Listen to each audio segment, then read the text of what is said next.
this over to you. And we are recording. Yeah, so welcome. Good afternoon, everybody. I'm Doug Casey with the Connecticut Commission for Educational Technology, and we're thrilled that you were able to make it.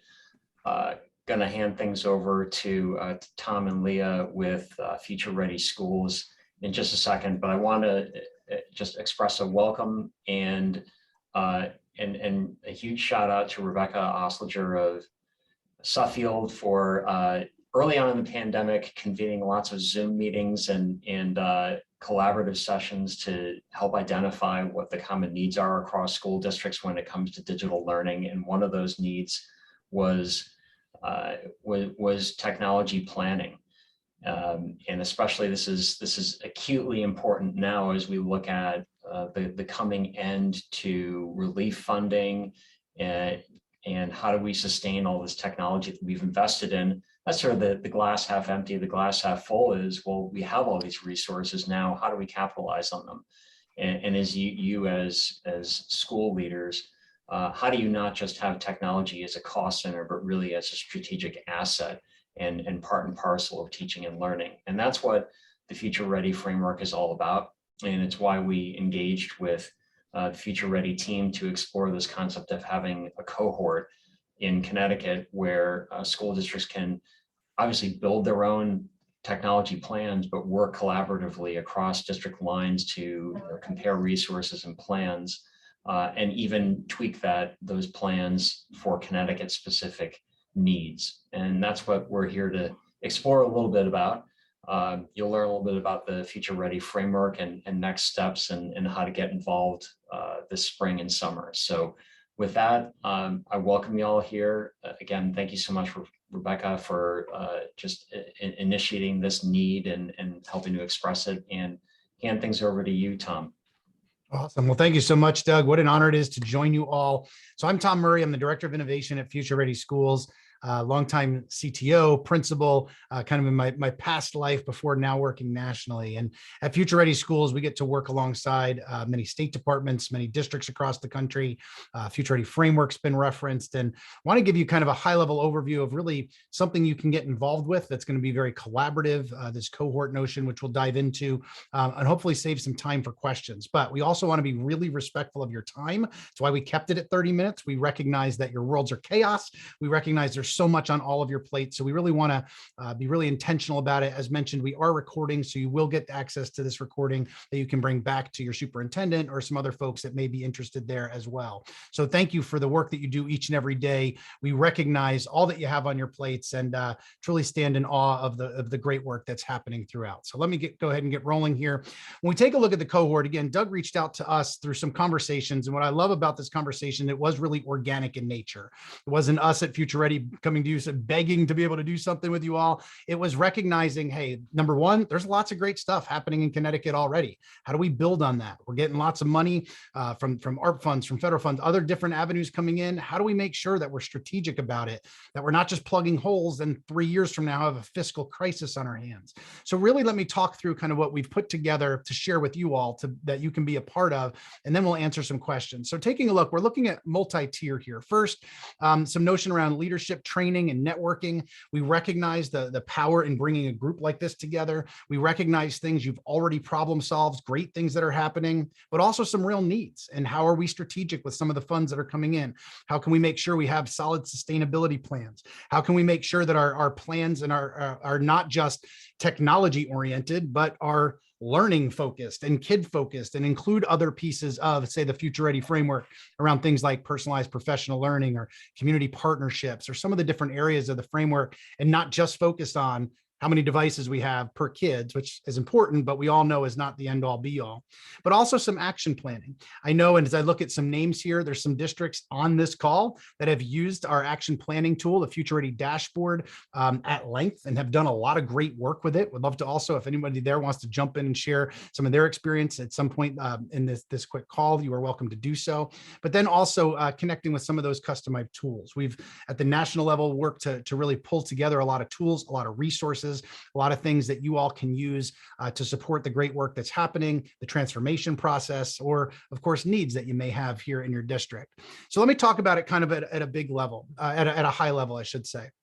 Number one, pulling together a cohort to recognize strength in diversity in our lenses, strength in recognizing districts are doing great things, but when we break down some of those traditional barriers of space and time to work together as a state, to move forward as a state, recognizing the greatness that's happening, but recognizing some of the significant needs around sustainability and pieces that are very, very real that we have to be intentional about now, to not find ourselves in that really bad spot in 3 years, which we all can certainly predict. That's getting to that bullet too, around looking at some of the CARES funds, the ARP money that's coming in, making sure that we're using it and being really strategic about it, not just plugging some holes and wondering where that sustainability can be. There's lots of shifts happening with those funds. There's lots of districts thinking very strategically about what they can do with those funds to truly shift systems, not just to survive and keep our head above water. I don't say that not recognizing the chaos in our world over the last 2 years. I say that in districts being strategic about it and looking at meeting students' needs in new and different ways, or leveraging lessons from the pandemic. Taking a look at the third piece there, really identifying and recognizing areas that need to be redesigned in our schools. That builds on the greatness that's already happening. We recognize at Future Ready, we don't come at it from this deficit mindset. We don't come at it assuming districts aren't doing something. We know great work's happening in your state. How do we build on that and make sure that it's sustainable? How do we build some of the human capital and capacity to make sure that the work that we're doing is sustainable past a superintendent's tenure or a tech director's tenure, and so on and so forth. The fourth piece there, unlocking some of the training, the tools, as we talk about some of the cohort and what it'll look like, recognizing there's lots of tools out there. There's lots of things that your district is using outside of Future Ready. There's lots of other things that can be pulled in. Our mindset is not coming at it as this is the only way to do something. We want you all to make the best decisions for you, for your community, for your district. Under that local control concept, we certainly understand that and appreciate and value that. And finally, if you notice there as well, bringing together some of the best pieces that we would consider from Future Ready. As mentioned, there's a bunch of folks on this call that have leveraged key parts that we would be using or will be using in a cohort, that they can also speak to, that I think they would have some really good feedback on based on some of the folks that I know here as well. So what we're looking is pulling district teams, and we're going to recognize each team may look different. We recognize in some of the recommendations that are there, this should not, and our goal is not to have just one person from a district.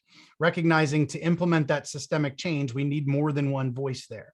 We also can't have full cabinet teams or full administrative teams that have 45 people on it, right? Because we can't have 400 people in a cohort call, because we do want there to be intimacy. We do want there to be connection, where we have some real collaboration. Our goal is that every meeting, which we'll talk about in a little bit, would be some of the collaboration time around some of the gears of the framework, some of the work that we're happening in our schools, ways that we're making sure it's sustainable. So you can see it's going to be your school and district leaders.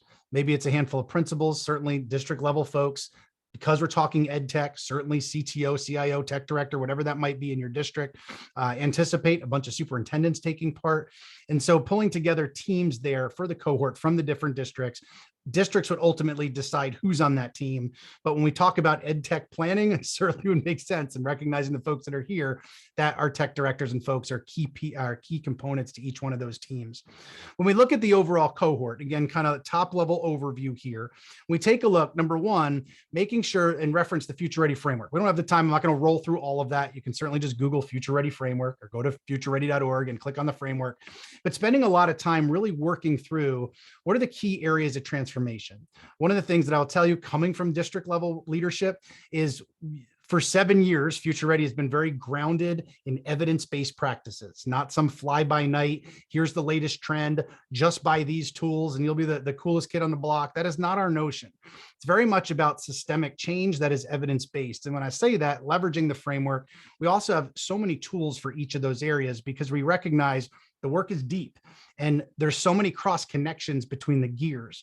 When you look at the framework, and I probably should have put an image in there, you can again pull that up, you'll recognize some of those connections when we're looking at shifting curriculum instruction and assessment, making sure that our robust infrastructure is there to support it. Talk about the last 2 years, that's been front and center on our work, right? What about the data privacy side? As we've done so many things related to online learning and all those pieces, that became front and center, if it wasn't already, on your radar with remote learning. It's another area, another example we have to be strategic with moving forward. The professional learning side and making sure we're strategic there long-term so things are sustainable with human capital. And I could go on and on related to the framework, but that's ultimately going to be the foundation of the work. And again, I know a bunch of our districts here have used that for a long time in their transformation process. Second piece, again, I've mentioned sustainability 4 or 5 times already in the first few minutes of the call. Personally, in doing this work with so many superintendents, so many principals across the board in so many different states, I'm personally petrified of the funding cliff we will have in 3 years if districts are not very intentional about the money and the federal funds, the one-time federal funds they're getting for the next 3 years and what they're going to do with it moving forward. I guarantee every one of us, because of remote learning, have bought a lot of stuff. And I know as a state, you were like the one state in the nation. Kudos to Doug and the team that made sure that every kid had that access. But 3-4 years from now, when those Chromebooks are dead or whatever it might be, what are we going to make sure that we can do moving it forward so we're not in a really bad spot years from now where we're not having huge losses in jobs because of the financial instability? Then we need to really start getting ahead of it right now. At All for Ed Future Ready Schools, we have a policy side that actually worked on the language for a lot of this funding. That'll also be an asset to the cohort and being able to answer some questions, share some ideas, share some thoughts related to that as well. The next piece around the professional learning side, the goal with the cohort really being starting in the foundation of the framework. We'll talk about timelines and what we envision. However, we are going to structure it based on the cohort and the feedback that they have, whether things are virtual or in person and what that might look like.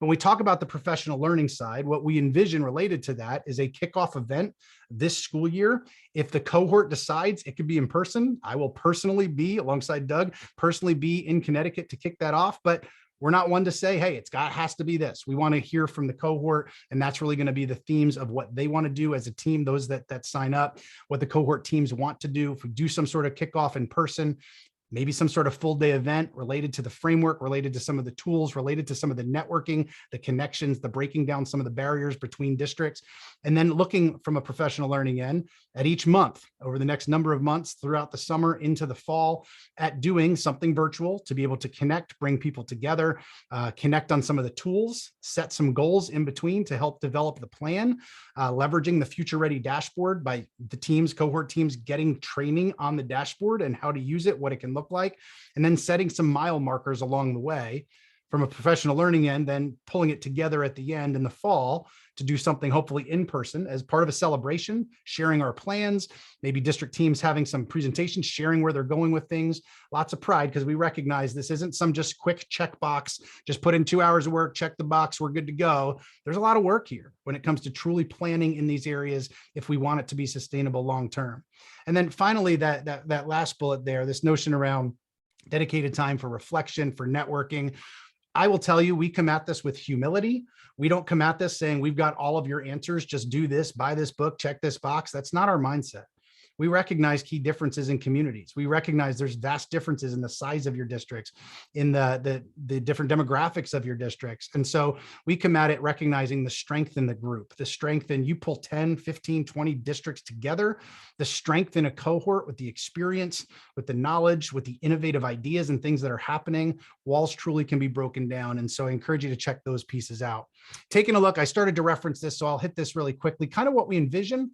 But the very first thing we'll do for those that are going to commit or that are interested in the cohort, we will send out a survey of here's kind of what we're thinking, but give us feedback, what would work best for your district.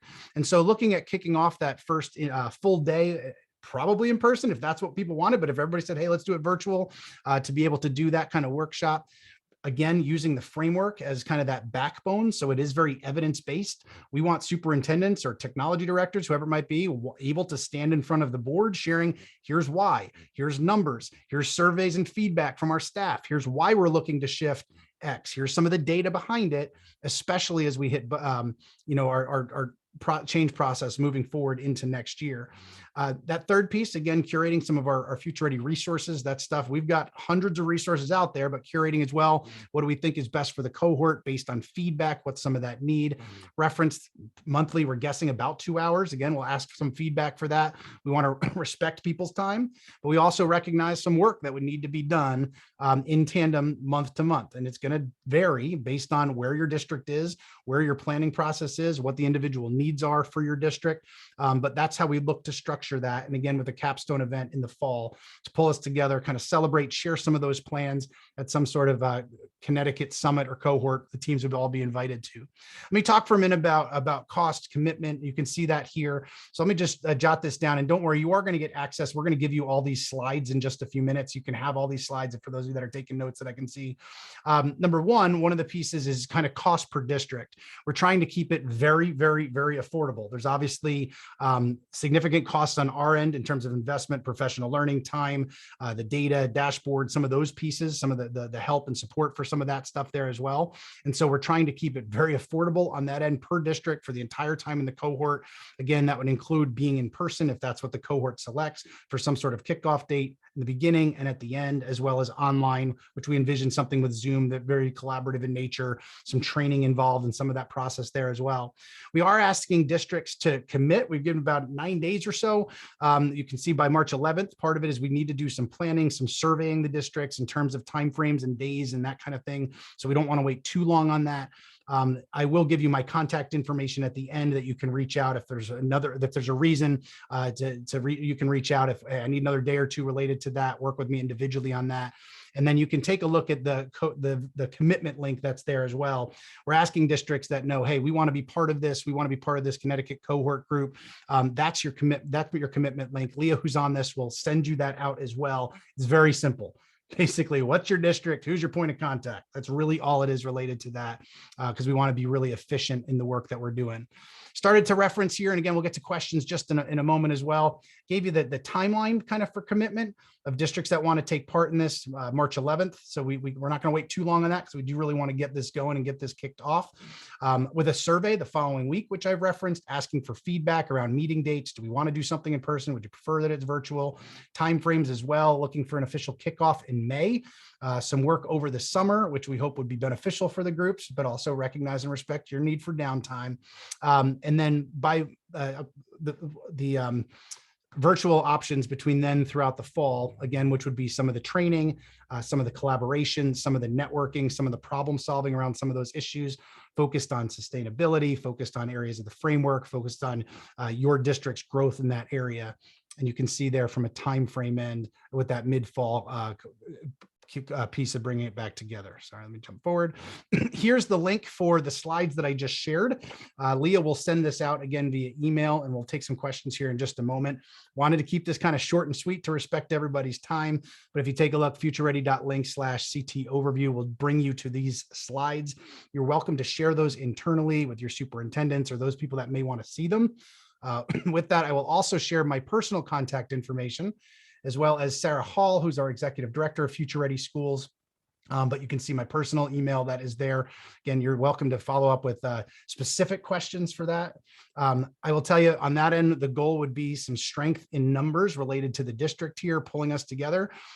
It's not at the level of individual consulting with 25 different districts on site and all those pieces for that area for that price. We obviously, from a sustainability end on our end, wouldn't be that, but the ability to connect with folks, network with folks, do some training at scale with the districts that are in the cohort, helping them to develop the plan for their ed tech sustainability, helping them to leverage some of the tools, some of the resources, and then pulling that network together to support the state as a whole is something that we really are honored to be asked to do, but also really look forward to being able to do it.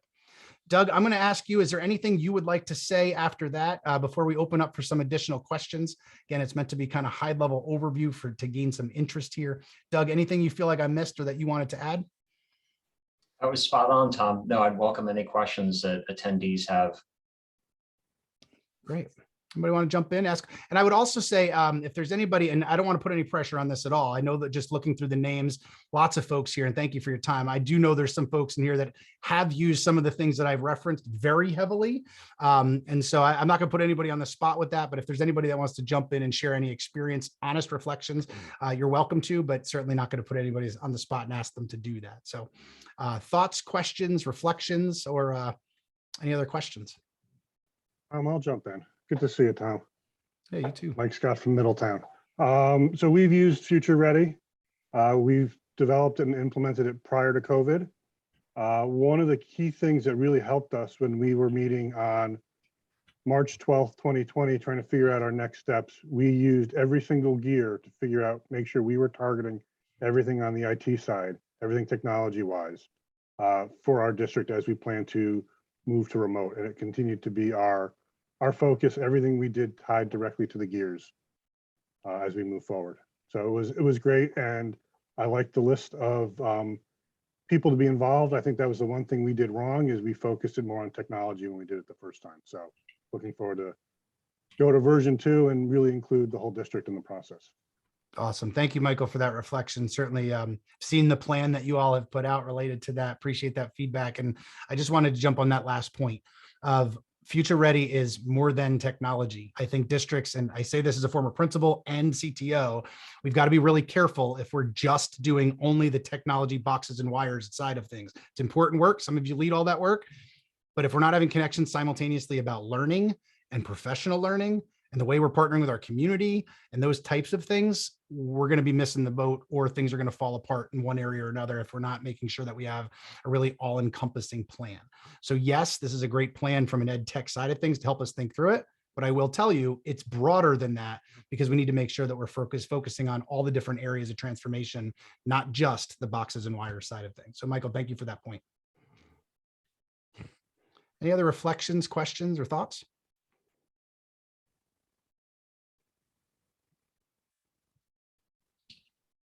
There's something very specific.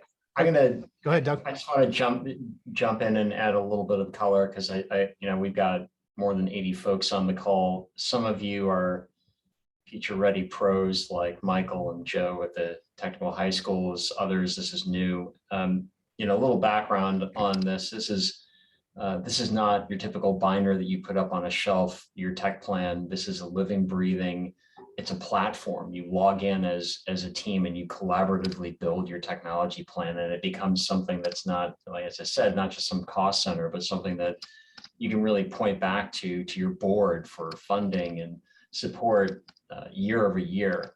It is a living, breathing platform and community that you're building into. So that may seem a little abstract in concept, but if you're interested in learning more, they've got a great website. You can kind of dig into what some of those dashboards and building blocks look like, or quite frankly, not to put anybody on the spot, but give your colleagues a holler who speak up and have been involved in Future Ready, because it's really a phenomenal experience and platform.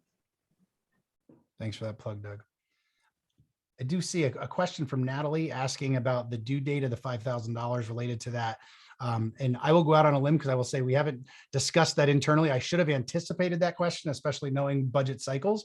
But we want to model our flexibility. And if it benefited the district to do it after July 1st, we could put together some sort of like quick MOU saying, as of July 1st, this will be paid then. We want to be flexible for you all, certainly recognize any sort of budget constraints. But if that's something your district wanted to commit and then wanted to pay after the July 1st date, we would certainly work with you on that. We understand, we get it. Thanks for asking that question. Other thoughts? Anybody else want to jump in? Any experience with Future Ready? Thank you, Michael, for doing so. Thanks, Joan, for that comment. This is Joe for the technical high schools, and I can jump in about use if you'd like. Sure, go ahead. Sure. So we've been using Future Ready for years, probably going actually back 2 different state technology plans. We had the state technology plan, and we built in references to Future Ready. And the other part that you're completely correct is it's way beyond just the nuts and bolts and blinking lights, which is what we like. It talks about policy, it talks about community members, it talks about involvement. And the other part that it challenged us in a good way and provided data is that it's normed references to other things outside of just our little ecosystem in Connecticut. So when they say, well, is everybody else doing this? And then it gives you the data to back you up, and you as the entity aren't hunting and finding all of this. So it was great that way. We've used it quite a bit, and it provides, if you answer the questions truthfully when you're doing the assessments, it will literally lay the groundwork and the steps you need to follow. It's a fantastic tool. So I could not actually say better things about it.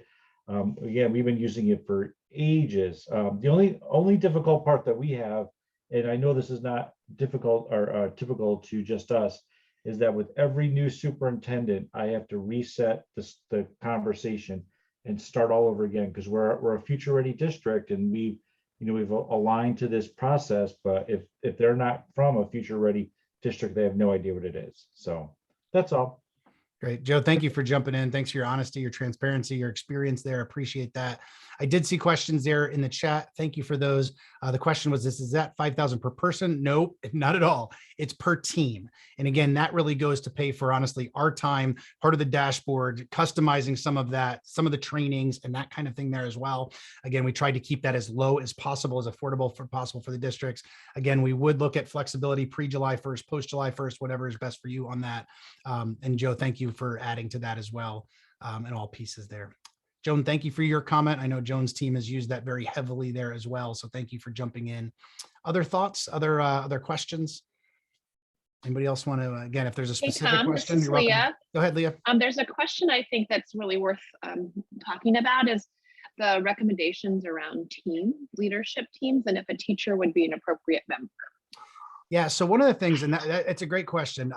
One of the things when we've referenced the Future Ready dashboard, which is the tool that Michael and Joe and Joan have referred to and would be one of the core tools to this.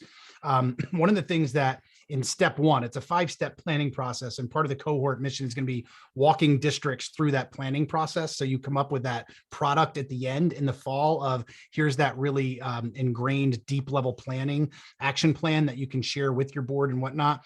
Part of that first step one is, who's the team for the assessment? And we absolutely recommend teachers be part of that. We will walk through folks through that. In terms of this cohort, this meeting, we recognize for teachers to be part of that may be a challenge. You're welcome to, if you say, hey, I've got a lead teacher here, that's really, they're welcome to. We're certainly never going to be ones to say, no, you're not allowed because they're that teacher by any means. So you're welcome to do it. For this cohort, we would think the vast majority would be probably principals on up from a planning end.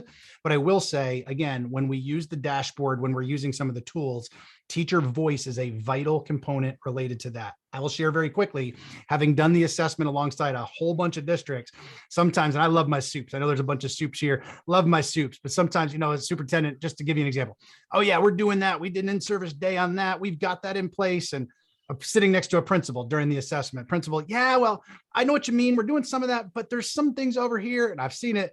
Goes to the teacher. Teacher's like, I've never even heard of that. I don't know what you're talking about, which brings significant conversation to it. And so part of what we'll coach you on is who should be on some of the self-assessment teams. What should that look like? Which can be different. It would be broader than just this team here as well. So absolutely, to answer the question very succinctly, yes, they'll be part of the process. In terms of this team for the virtual meetings and the kickoffs, that's up to you. But definitely wouldn't want 10 teachers coming in, would want certainly higher level admin with decision-making. So nothing goes back to a district and somebody says, nope, we're not doing any of that, because that would ultimately be a waste of time. Great question though. Thank you, Leah, for bringing that one up. I missed that. Anybody else? Other thoughts? Leah just dropped a chat in, just confirming you'll be sending around the recording, Yep. Leah. Yeah, so as soon as we get this recording process, it takes a little bit for Zoom, and then we'll get it up and unlisted on our YouTube channel. I'll be sending you guys out. Expect it toward the end of the business day, of the links that go along with this presentation, so you can share it around your internal Teams, as well as the sign up link if you're interested in learning more. And then with our contact information, if you have any specific questions that you didn't have answered, just let us know. And if you have a need for bringing some other people into a conversation and want to set up a side meeting, no problem, just let us know. Great. And I would give you a friendly prompt that I don't think Tom can handle 58 districts. So as soon as you know that you can commit, I would encourage you to do so. There's no magic number. I put that on you, Tom, but there's got to be some limit. So if you feel as a district you're ready to commit, I would encourage you to complete that form sooner rather than later. Right. And we'll get those out to you there as well. So Doug, on behalf of that, we look forward to partnering with many great districts that are here, that are interested with you all from the state end there too. And going back to where we started, thank you for the great work you're doing each and every day for managing the chaos throughout the pandemic and continuing to now shift forward, saying, how do we make sure that we're not just keeping our head above water, but we're intentional, we're strategic, we have plans moving forward for the next crisis, whatever it might be down the road, that we're really well planned related to all of that. So on behalf of Future Ready Schools, thank you for your time today. Hopefully it was beneficial. You'll get all of this in an email real soon. So thanks so much.